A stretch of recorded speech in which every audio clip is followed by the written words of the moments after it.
Кот и лиса. Сказка. Жил-был мужик, и был у него кот, да такой баловник, что он его отнес в лес.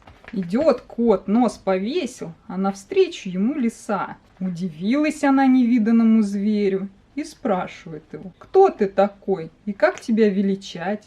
«А меня величать Котофей Иванович. Прислан я вам из сибирских лесов, воеводою буду». «Ах, Котофей Иванович, иди ко мне жить». Кот согласился. На другой день поймала лиса утку. Идет с ней, а навстречу ему медведь с волком. «Ну что, лиса, была утка твоя, теперь наша будет».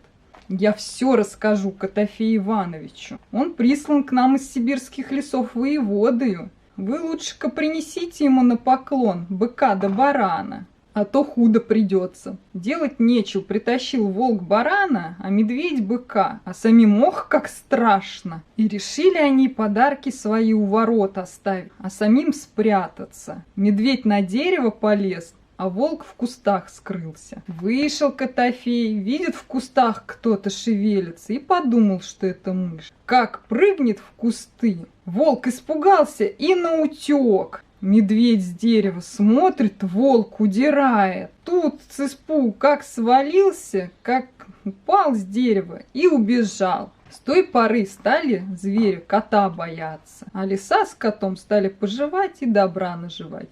Конец.